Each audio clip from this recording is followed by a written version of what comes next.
خان صاحب، بھائی ذرا اب بات شروع کر لینا مہربانی کر کے. میں آج حضرت کے پاس حاضر ہوا تھا. کافی عرصے سے میری ان سے ملاقات نہیں ہوئی تھی. ہم زوم کے اوپر تو ملتے رہتے ہیں جب ہماری پی ڈی ایم کی میٹنگز ہوتی ہیں، لیکن میں کافی عرصے سے خواہش مند بھی تھا. پھر پچھلے ہفتے حضرت سے میری بات بھی ہوئی تو یہ طے پایا کہ میں اسلام آباد آ کے آپ کے پاس حاضر ہوں گا. آپ کو مبارکباد بھی دینی تھی. کے پی کے میں آپ نے پہلے مرحلے میں پی ٹی آئی کو شکست فاش دے کے وہاں پر ان کو غریب اور غربت سے مارے لوگوں کو ان کو دیکھنے کا موقع ملے اور شعور آئے. آج اس کے علاوہ ہماری پی ڈی ایم کے حوالے سے بھی گفتگو ہوئی اور ہم نے مشورہ کیا ہے کہ پی ڈی ایم کا مشاورت کے ساتھ باقی تمام جو پارٹیز ہیں پی ڈی ایم میں شامل 25 جنوری کے آس پاس سربراہی میٹنگ کا اجلاس بلایا جائے، جس میں یقیناً 23 مارچ کا جو پی ڈی ایم نے اعلان کر رکھا ہے مہنگائی مارچ کا، اس کے بارے میں جو تنظیمی امور ہیں اس کے بارے میں گفتگو ہوگی. اور پھر وہاں پر باقی جو ملک کی صورتحال ہے اس کے اوپر بھی مشاورت ہوگی. آج ہم دونوں نے، مولانا ہمارے امیر ہیں پی ڈی ایم کے، یہ طے کیا کہ اس حکومت کے جو ظالمانہ اقدامات ہیں اور منی بجٹ کے حوالے سے جس کے اوپر کل میری تقریر ہو چکی ہے ایوان میں، اور آج دوسرے جو قائدین ہیں انہوں نے بھی آج اسپیچ کی ہے، اور منی بجٹ کے حوالے سے جو ایک نیا طوفان آنے والا ہے مہنگائی کا اور غریب آدمی کو بحال کرنے کا، اس کے اوپر بھی ہماری گفتگو ہوئی ہے کہ ہم ایوان کے اندر متحدہ اپوزیشن مل کر انشاءاللہ اس کا حد المقدور اس کا مقابلہ کرے گی. پاکستان اس وقت، ہم ہمیشہ کہتے ہیں کہ مشکل ترین دور سے گزر رہا ہے، لیکن اس بار یقیناً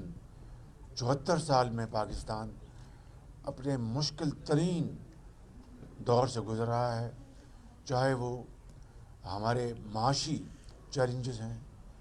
چاہے ہمارے خارجی مسائل ہیں، چاہے ہماری فورن ڈپلومیسی ہے اور گورننس کے جو ایشوز ہیں. میں نے کل کہا، میں آج پھر اس بات کا اعادہ کرنا چاہتا ہوں ایٹ دی فلسٹ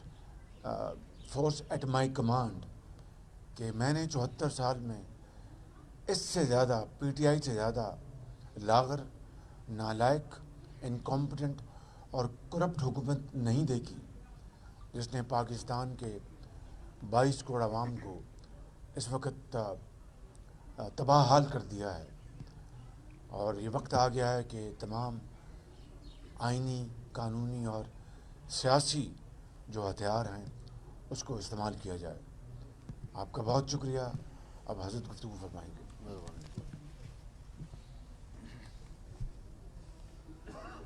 بسم اللہ الرحمن الرحیم. نحمدہ ونصلی علی رسولہ الکریم.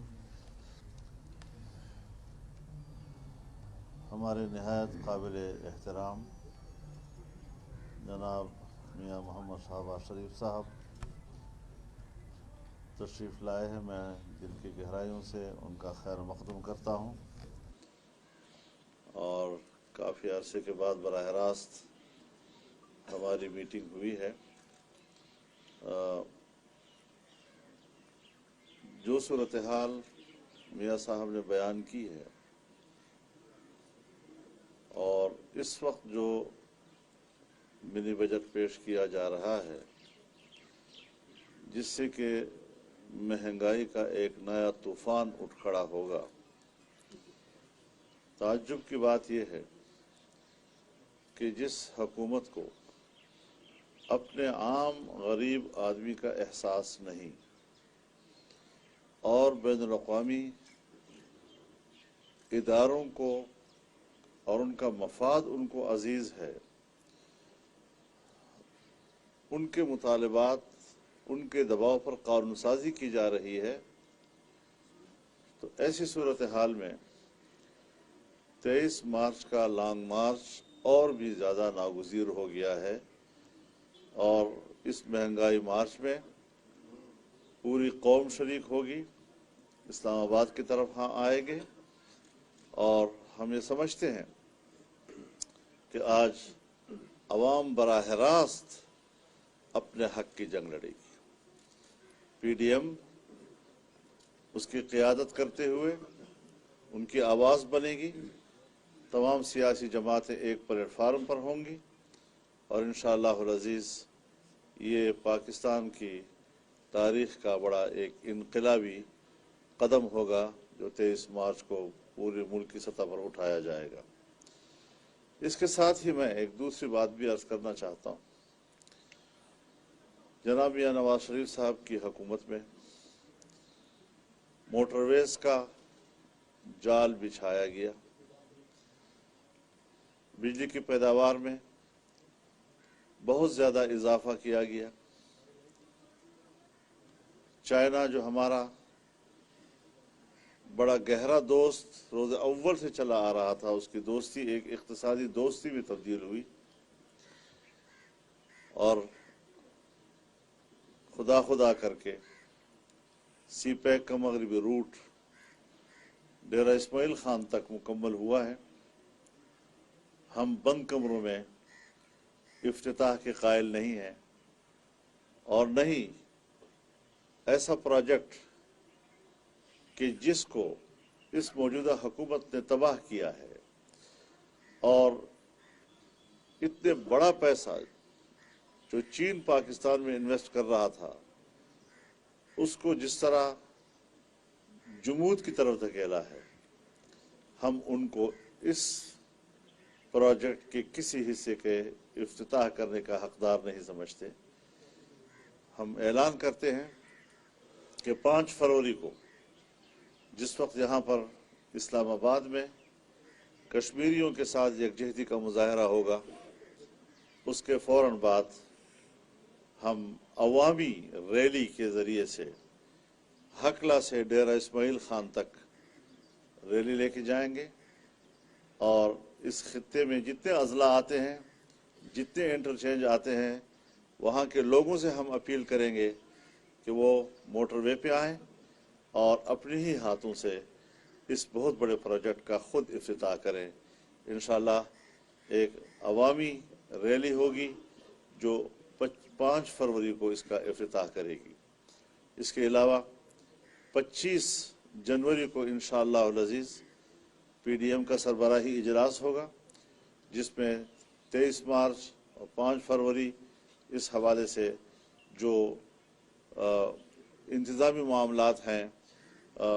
اس پر ایک نظر ڈالی جائے گی، اور اس میں اگر جو بھی مشاورت کے ذریعے سے کچھ چیزیں طے ہوں گی وہ آپ کے سامنے لائی جائیں گی۔ لیکن ساتھ ساتھ ہم اس بات پر بھی غور کر رہے ہیں کہ اس حکومت کو فوری طور پر رخصت کرنے کے کیا کیا آپشنز ہو سکتے ہیں۔ پی ڈی ایم کے اجلاس میں اس پر بھی غور کیا جائے گا تاکہ حجت تمام ہو جائے۔ ہم سیاسی جماعتوں سے بھی کہنا چاہتے ہیں، اور حکومت کے ساتھ جو اتحادی جماعتیں ہیں، انہوں نے کس امید کے ساتھ اس حکومت کے ساتھ اتحاد کیا تھا حکومت بنانے میں، لیکن انہیں اعتراف کر لینا چاہیے کہ